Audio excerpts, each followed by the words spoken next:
No, you have to stop talking. This is great. Sorry, I'm wearing my hat because I felt like I'm... She's the guard bunny. The guard, she has she's part she's of the learning. line guard. I guess I should take my hat off, shouldn't Volume No, 31. you'll get sick otherwise. I? I know, I like it. Happy Christmas, Merry Christmas.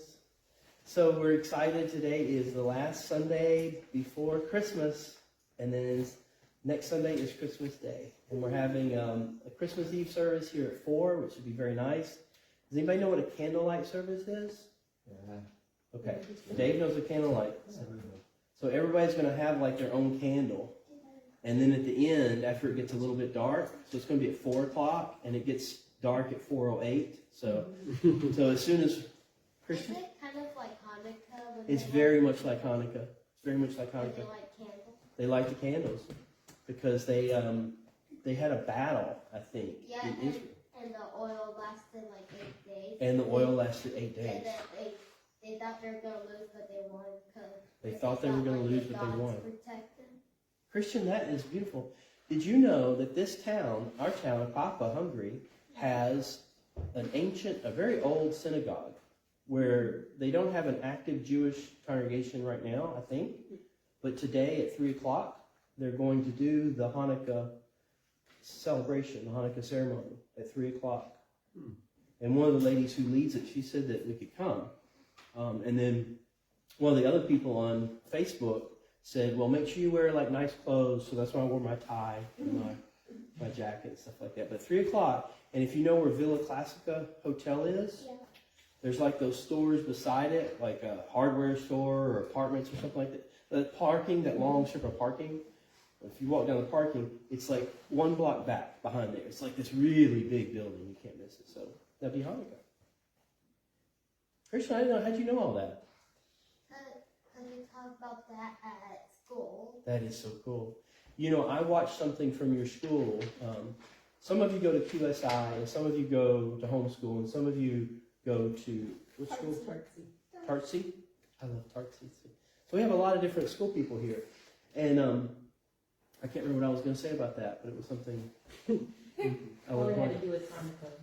Yeah. Different schools, different traditions. Oh, I watched Santa Luca. Santa Luca at QSI. You know what that is? I had a church one time that was Swedish Lutherans, and so they were big on Santa Luca, and it's, especially if you're a girl with blonde hair apparently, you're in this with like a white robe, and they wear a crown of candles on their head. I forgot what that was called. What is it called? I know it starts with Saint, but I forgot her name. Saint Luca. Lucia, like Lucy. It's basically Saint Lucy. Saint Lucia. Santa Lucia. Yeah, and in the church I went to, the girls always competed for the oldest girl to be able to wear the crown, and everybody follow her. And they had real flames, but here at QSI they don't use real flames. They use little light bulb things. This is nice. There's a lot going on, and a lot of themes of light. And today we're going to have Dave and Adian are going to light our Advent candles after we sing, and then we're going to have a scripture reading. And we don't light the white candle. Remember we learned that this is the joy candle, because the third Sunday is Joy Sunday, Gaudete Sunday. So we have 1, 2, 3, and this is the fourth one for Advent. Christian? Wait, is there like a specific order, or can you... That's a great question. Yes, there is a specific order, but it Like, doesn't from, usually like, smallest to biggest? smallest to biggest. Because usually the smallest one is the one you lit the first Sunday, and then you lit it again the second Sunday plus the other one. So the one that's shortest is the Volume one you lit first, 25. right? So it's still like kind of like Hanukkah. Exactly. It's very Like similar. the other one, and then you use the Yeah. other one again. Yeah. Christian, this is great, man. And then we're going to say the Christ candle, which is usually reserved for celebrating baby Jesus' birthday, which is Christmas, which is what we do on Christmas Eve. Here in Hungary, a lot of families share their big gift-giving day on Christmas Eve. So that's really the big, and then there's a lot of churches, Catholic and Reformed and Lutheran, that have called midnight masses, so you can go like at 11:30 and get your seat. Even the big one, if you've never been to a service downtown on Christmas Eve at midnight. So that's very nice. I like to do 4 o'clock because I need to be in bed by 7 or 8. So. Anyway, well, that's kind of a long hello. We're really glad that everybody's here for the last Sunday. And with that, we'll just, if you don't mind, we've got some Christmas carols that Miss Felicia got for us. And so we'll just rise and praise Jesus with Christmas songs.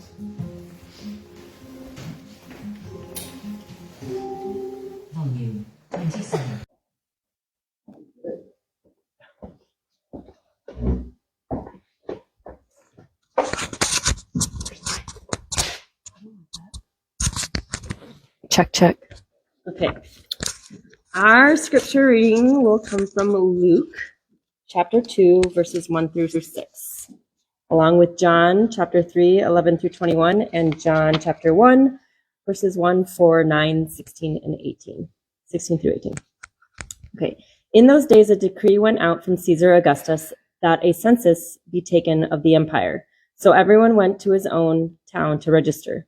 Joseph also went up from Nazareth in Galilee to Judea, to the city of David, Bethlehem, since he was from the house and line of David. He went there to register with Mary, who was pledged to him in marriage and was expecting a child. While they were there, the time came for her child to be born. Jesus said, "Very truly I tell you, we speak of what we know and testify to what we've seen, but still you do not accept our testimony. If I tell you of earthly things and you don't believe, will you believe if I speak of heavenly things? No one has ever gone into heaven except the one who came from heaven, the Son of Man. For God so loved the world, he gave his one and only Son, that whoever believes in him shall not perish but have eternal life. God did not send his Son into the world to condemn the world, but to save the world through him. In the beginning was the Word, and the Word was with God, and the Word was God. In him was life, and that life was the light of men. The true light, who gives light to every man, was coming into the world. And the Word became flesh and came to live among us.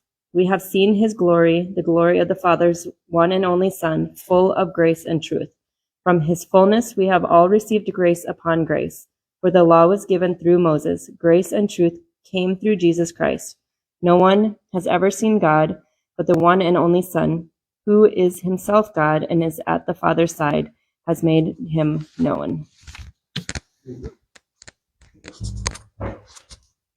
I get the mic now?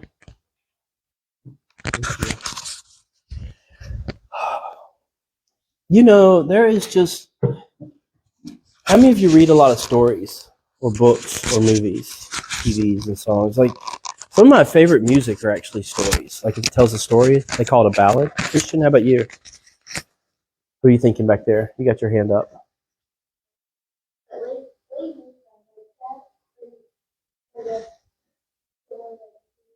Yeah. Do you like a story, like a book or a TV show, or you like those? Of course. There's really nothing much. Oh, I forgot my hat. There's nothing much better than Pokemon. A few years ago, we had this. Anybody ever play Pokemon Go? You played Pokemon Go? Christian, did you play Pokemon Go too? Adian, tell Christian what Pokemon Go was. Well, do you remember what we did? So we had our phones, right? And our phone would pop up where there were Pokemons in the real world. And you had to go catch them. You had to go find the Pokemons in the real world and catch them. I was serving a church, and we would have people come to our church all the time. Like, what are you doing here? Like, I'm looking for Pokemons. I said, all right, let's go. So we were looking for Pokemons a lot. And the thing is, there's a lot of stories in the world about sad stories, about happy stories, about strong heroes, about people that are falling in love with each other. But there is really, that I know of, no story about God, any God, who does something because he loves us. And he loves us so much that he comes, like Pokemon Go, and finds us wherever we are, wherever we're hiding in the whole world. That's what God does for us at Christmas.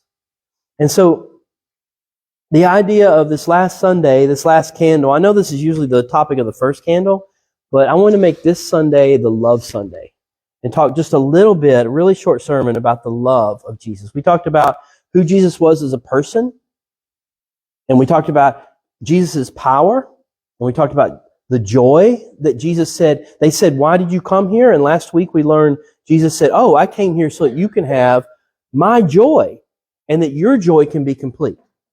That's a very odd thing for a God to say, right? Like, you kind of think that God would walk into the room and it's like, I'm going to be the biggest God ever, and y'all are going to do what I say, and you're going to make me happy. And Jesus said the exact opposite. He came to serve us. He came to save us. He came to show us that he loves us so much. Maybe there's a story that you've read. maybe there's some religion that views the world this way, but I have never in my life seen a God who seems so devoted to us. Like most of the time, you judge a relationship or a workplace or a religion by how much you show your devotion to that person. You know, you're a good athlete if you can win a Super Bowl ring and you can achieve something. You're a good employee if you can produce something. Today I was telling the guys here early that I got to watch Dave Estrom run the fastest I have ever seen in 19 years in the Air Force. And he's cranking up, I don't know how old he is now, but he ain't young anymore, right? And he faster than my fastest time when I was a whippersnapper. And his wonderful bride, Christine, was there with him, cheering him on. But you know, Christine would love Dave even if he were slow, right? And she explained to him that she would even love him if he slipped because it was kind of wet and icy and slippery out there and fell down and hurt himself, and she had to take care of him and put up with him complaining. She explained that, but she explained it in love, right? And that's what God does. He is here cheering us on no matter what we do, whether we're the best or we're at our worst. We're having a good day or a really bad day. And every day he says the same thing that this pink candle Sunday was. Jesus says, I came here that you should have joy. That doesn't mean that it's not bad. It's not okay to be sad. He totally did that part too. He's like, not only am I here, but I'm going to be the suffering servant. I'm going to suffer like you. I'm going to suffer for you. I'm going to suffer with you. And there's a Bible verse that I tell almost every family who's lost someone important to them. A pet, a relative, a friend. We've all lost something or someone that's precious. The Bible says that God is near the brokenhearted. Now, if you love someone, you can be with them when they're sad. And if you love someone, you want what's best for them. You want them to do their best, but you also want to help them find what their joy is, right? So love is this like big hug of a thing, and God does it all for us. And so I want to talk a little bit about that this morning. We are, has anybody ever gone snow sledding? Do they do that here? So I grew up with snow sledding. You do snow, so you get like a sled or these little plastic circle things. Or when I was a kid, we got a cardboard box and we ripped it open because we were very, very poor. And our parents gave us absolutely no supervision whatsoever at any time in my life. There was, I started watching TikToks last couple of months. And there's this guy on TikTok that's my age. And they had this young lady who, I don't know what you call a person that's in their 20s, but they have like a Generation Z or something like that. And she said they often on TikTok, they'll ask a question and they'll put it out there and they'll see if someone will answer the question. So she says, my young generation is always like fighting with the other young generation, or we're definitely fighting with the super old people, like they're boomers and stuff like that. But your generation, the Generation X, which means nothing, y'all never fight with anybody. And they cut to this guy, and he said, I can answer that question. Because we grew up where not even our parents loved us. Nobody cared what we did. Nobody watched out for us. They didn't buckle us up in seats. They just sent us out to the woods, and we played outside all day. Jesus is like that Generation X. If you ever seen on the Christmas sales at the store, they'll often say not Christmas, but they'll say Xmas. You ever seen that? That's because that's Jesus' initial. Christ, I think it's X, is the first initial of that. So they just shorten it to Christmas, Xmas, right? So it's from a different alphabet called the Greek alphabet, and it's called, I think, the Chi. The Chi is so you'll see sometimes the Chi rho symbol, which is like an X for Chi, and then like this big loopy P, which is really an R. So Chi rho means Christ the King. And so you have this Jesus who loves us so much that he goes out looking for us. Like you would go, I don't know if you remember when I first got here and I put Frodo in the fence. And I was so excited. He had his big yard and the landlord built me this beautiful doggy door and he could go in and out. It's like, oh, my life is easy now. I don't have to walk every day. The dog can just do his own thing. I didn't realize that no matter how much Frodo can go out by himself, when he's ready to go out, he will stand right in front of my lap and just stare at me just for like an hour until I was like, do you want to go outside? Oh, yeah, I want to go outside, wagging the tail. So I have to go put on my coat, put on my shoes, unlock the door, walk him around, pick up his poop. Why? Because I love him, right? And so we have this Easter, this Christmas gift of Jesus, which the song sang about. But when I was a kid, we used to go sledding. And what sledding is, if you don't know this, even in Chicago, does anybody know where Soldier Field is, where the Bears play? I'm sorry, the Bears play. Kim's not here, I can say that. Okay, so they had this one hill on the flat land of Chicago, is like where the icebergs years ago just wiped it so it's flat. This one hill. And you can even sled there. And you get to the top of the hill with your little plastic or your paper or your sled. And what happens when you get on the top of a hill and you let go? Christian, how fast do you think we would go? We would go super fast until we crash at the bottom, we'd laugh, and we'd get up and climb back. Well, today is 1 week away from Christmas. So we're on the top of that hill, and now we're going, right? School is over, work is about to end, the parties are starting, people are like, this is it. There's no turning back. We cannot cancel Christmas now at all. And that is the same 1 week away that I think Jesus' mom and dad, Mary and Joseph, experienced. They lived in a town that was 90 miles away. So I guess they could have made it in like 4 or 5 days if they hoofed it. But I don't know if you heard the story, but Mary had a big old belly. And she had that baby as soon as they got where they were going. So don't tell me that she walked 90 miles going, full speed. Like maybe Dave Estrom could have made it in 4 days, but Mary and Joseph, there's this lady she's called a biblical geographer. She went to college in Jerusalem, and she does all this geography stuff. And she calculates that it took them 7 days. So basically today is the day that Mary and Joseph are at the top of that hill, and their life is about to change, right? They're about to become a mom and a dad and move to a new place and do all these things. And it's not going to stop. And not only is their life big, but our life changed too, because Christmas has changed the whole world. The Christmas holiday, yes, but we have like Christian said earlier, we have a lot of holidays where we light candles because it's a dark season and you remind yourself that there's hope in the world and there's warmth and you gather together. But there is something special and unique about the idea that God became one of us, as Christine read, and came to live among us because he made us, but he also wanted to show us his love. And on that first day when Mary and Joseph left, it took them about a day or so to head out of, does anybody know what town they lived in? Nazareth? Does that sound familiar? Nazareth? Jesus was called a Nazarene. And so they headed over to the water. So they left the hill country where all the hills were, and they went to the water called the Jordan River Valley. And for the next 4 or 5 days, they walked along this Jordan River Valley, which was beautiful. You had fresh, clean, running water. Remember, this was back in a time where you couldn't just turn on a faucet, right? You couldn't just go to the sink and get water and drink it. Yes, Christian?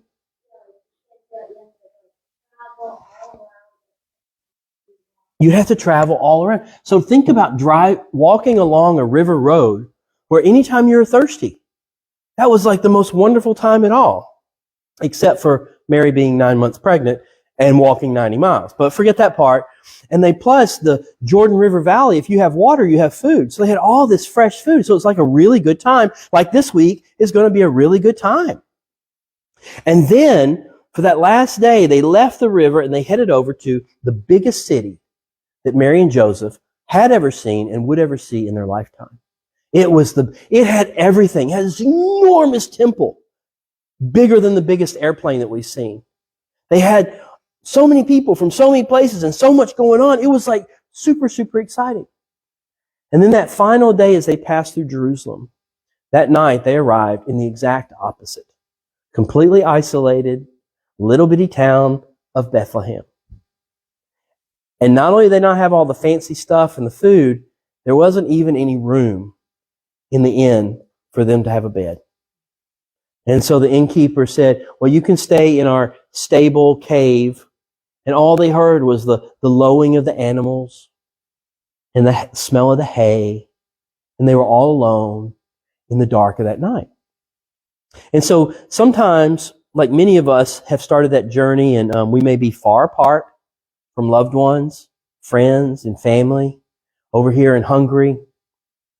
And we may have a lot of busy excitement and see a lot of cool things going on, but there will be a moment, even on Christmas Day sometimes, we're like, oh, it's kind of all over right now. And I'm kind of quiet or alone or, isolated and things like that.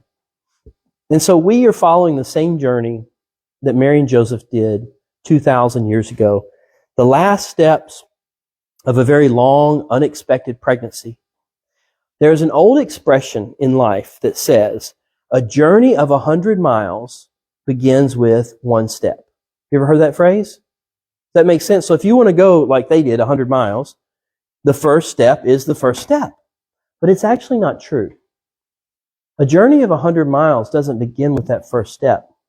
It begins with your commitment to make that first step.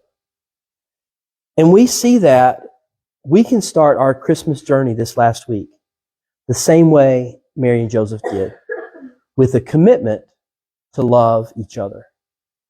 Now, many of you have children and spouses and friends and pets, people that you love in your life.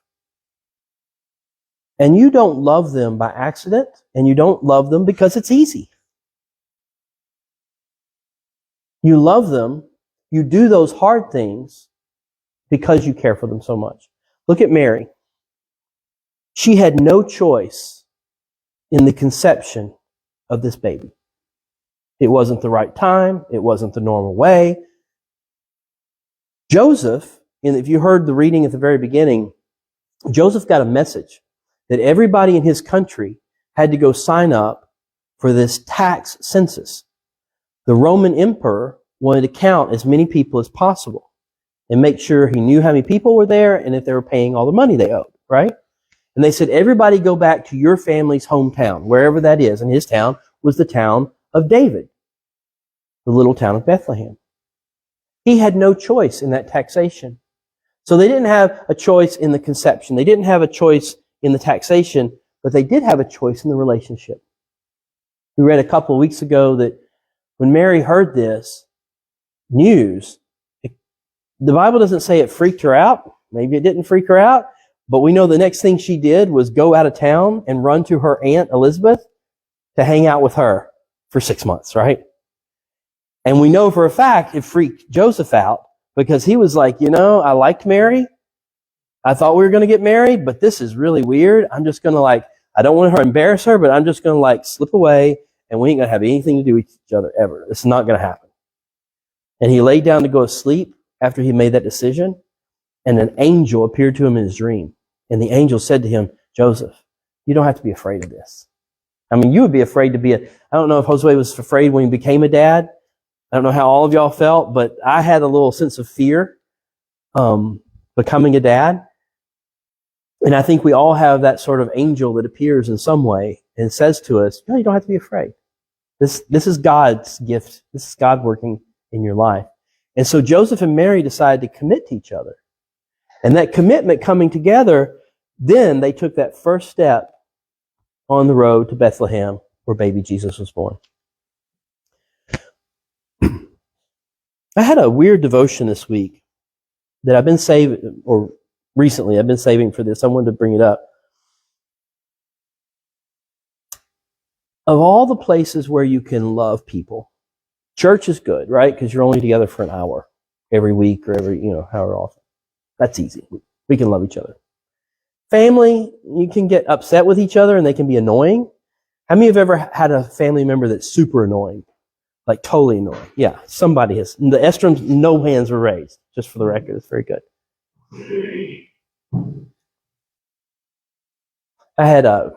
I was in the PhD program in economics in Delaware, and I had this wonderful, beautiful young lady who asked her professor a question. She said, why is it so hard to find love? And if you know many economists, they have an answer for everything. And you think that's an odd question to ask a really complicated mathematics, econ teacher. And he said, that's an easy one. How many of you like the shoes you're wearing? And I think I might have told you this story before. And everybody said, of course I like my shoes. Good shoes.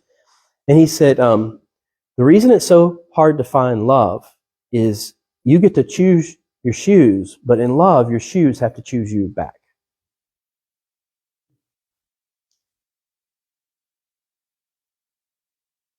The only place we almost have so little choice in the people we're with are the people that we go to school with and the people we work with. The people we go to school with and the people we work with. Because these people are not related to us. And they might not know us, and they may not even care about us. And there's no long-term commitment to us. You know, someone, maybe not in the military is the Department of Defense is America's largest employer, right? We got, 1.3 million service members and about 800,000 civilians and 800,000 reservists and guardsmen, give or take. So, do the math on that. What is that like? I can't do the math in my head. Yeah, 3 million. And that seems like a lot, but it's not. There's 162 million people in the workforce in America. And there's 156 who are working at any given time. So you have twice as many people of all the DoD people, twice as many, that are out of jobs and looking for jobs. We have really no real sense of what the real world, no offense, is like. The military has no idea what the real world is like. I feel like I met him personally, but Josue told me stories about before his father and the things he's done with his life, and it's just like multifaceted, right? But no one guaranteed that to him. No one said you have to go here, and no one said if you go here, you're guaranteed these rights, and you can read the AFIs, and here's what you're entitled to. It's like, but he just made it happen because he knows how to be, I want to say loving, faithful, caring, valuable to the people that he serves, right? It's a very long story about his life, but God, the devotion I had, said that God will take the people at work and use them to teach you how to love.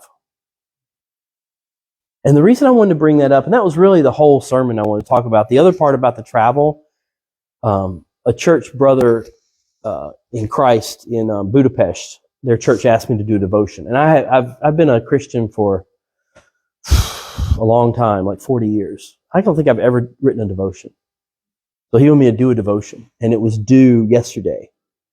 And so I turned it in Saturday. Like it was going to be delivered on Saturday, and I turned it in on Friday. But this one thing, there's a Bible verse, 1 Corinthians 16:14 says, all the work you do it in love.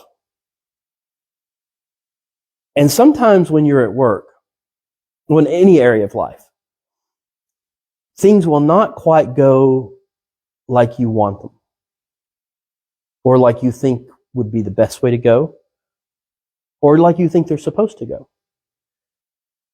And I really struggle with that sometimes over the years. I remember recently, one of our members who just left was just I don't know, we use the word saint in the Bible. The Bible calls us all saints. Paul, whenever he wrote a letter to people in a church, he'd call them all saints. And they're like, I'm not sure I'm saints. And then his letter, he gets into stuff that he thought they were doing wrong, so he clearly didn't think they were perfect. But we had a guy named Troy Washington, and I guess everybody here knows Senior Master Sergeant Washington. Just a phenomenal guy. I remember one time, every time I had a disgruntlement, right, when I was gruntled or disgruntled, I don't know if you can be gruntled, but I would come to Troy, and he would say something on his own that would turn my perspective, my attitude around about showing appreciation and what we're here for, not what I'm here to get and receiving, right? He just had that attitude about him.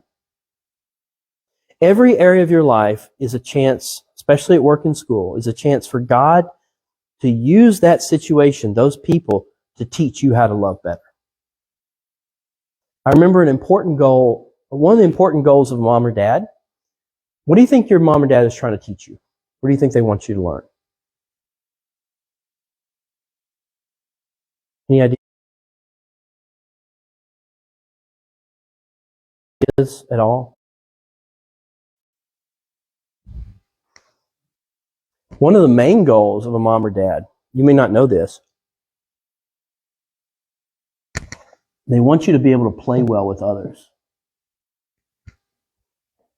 And I know that sounds silly, but a mom or dad is successful if they raise a child that other children like to play with. I know that sounds really weird, but there's some truth in it. Because you're raising a child that's able to cooperate and accommodate and roll with the punches and go with the flow. And I know there's issues of popularity and body image and cliques and things like that that come later. But your mom or dad want to make you able to interact well with people. And that's not always easy.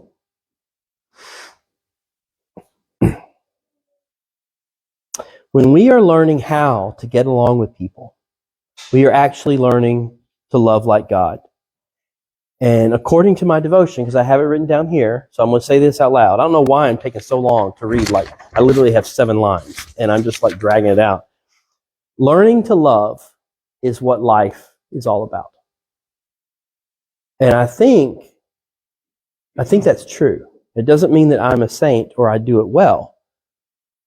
But every time I see someone tell me that, or I hear that something like that verse, do all the work you do in love, I'm like, oh yeah, that's probably the right thing to do. What I was thinking and what I was trying to do, probably not the best, right? So what are 3 practical ways we can learn to love at school? I'm going to tell you a story about, I was so proud of my kids, especially my daughter, so many times. We had this one kid in one of her classes who was really a troublemaker. She was a pistol. Oh my goodness. And I was like the playground dad. I would always come, so I knew all the kids pretty well. And she was nothing but trouble. Like, she was a firecracker. And the teacher asked my daughter, Macy, to sit. So, do they assign seats in school anymore? Like, a teacher say you have to sit here. So they said, Macy, you're going to sit next to her. And the reason she did that is because Macy was really good at making friends. You have to make friends, right? You have to do certain things. You have to show people you care about them, and she worked so well, right? It's sometimes it's a bad thing to put the problem child with someone who's doing well, because sometimes that just makes a mess. But one thing that Macy knew how to do really well was get along and figure out how to connect with people. And so what are 3 things shortly you can do, and I'll stop talking. You can treat people how you want to be treated. That's always the first thing. Treat people how you want to be treated. Jesus said that's really the basic of love. He said that's the basic thing of love. If you treat people how you want to be treated. Now, that doesn't mean that if you treat people that way, they are like a vending machine where you put money in and you get love out. It's like, well, I loved you, you have to love me. Well, that's not really the way it works. And how do we know that? It's because it didn't even work for God. God came to us. The Bible said, Christine read today, that he came to his own, the people he had made, the people he loved, and they didn't love him back, right? We didn't love him back, and we don't always. So we treat people how we want to be treated. And then we show them that they are more important than any skill, anything they do. School is all about becoming smart. I get that. I'm totally in favor of being smart, right? Learning stuff is great. But the people you're with are more important than the stuff you're learning. Like, the people are number 1, and the stuff you're learning is number 2. I know that's hard to grasp. Like, oh no. It's like, at work, you are paid to do a job, to get stuff done, and you better do your job. In the civilian world, you can be fired if you're not. In the military world, you can be promoted. I'm not sure how that works, but I've seen it happen.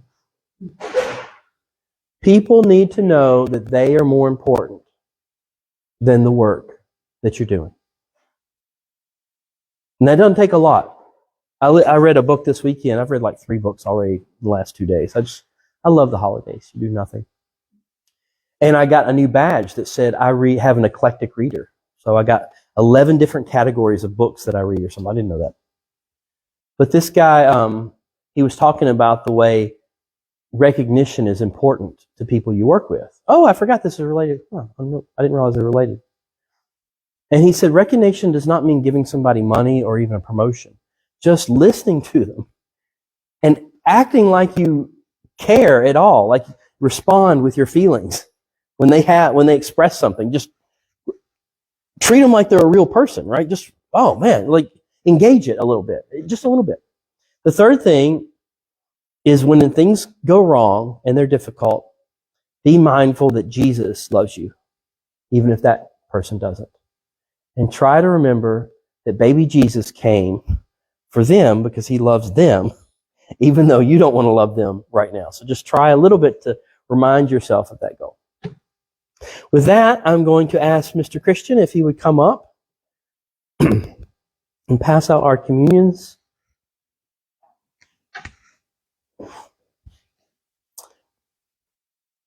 Some of the American religious traditions that are a little bit smaller but were very important when our nation started are more the Quaker, congregational.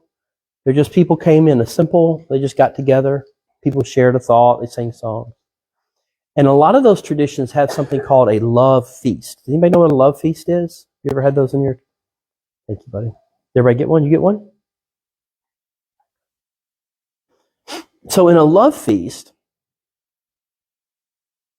a lot of times you would tell people how much you appreciate them. And if you feel like you've done anything that upset them, you would say, I think I did something that probably wasn't the best. And I've never done a love feast because I ain't going to tell anybody what I did wrong. But Jesus started our whole faith practice with this love feast where he said, I'm giving myself totally over to you. On the night in which Jesus was betrayed, as he was gathered with his best friends in the upper room, he took a loaf of bread and he gave thanks to God and he blessed it. But then he broke it and he gave it to all of his disciples and said, take and eat, for this is my body given for you. Do this in the remembrance of me.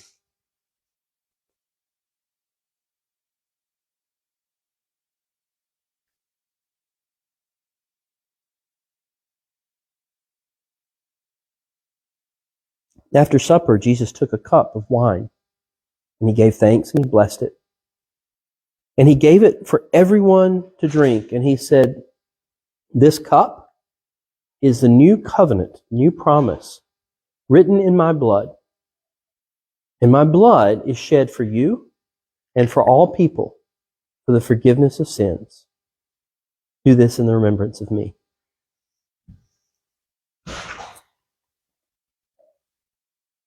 My friends, at this wonderful time of Christmas, you and I can have a little reminder that Jesus loves us so much that he gave his body and his blood.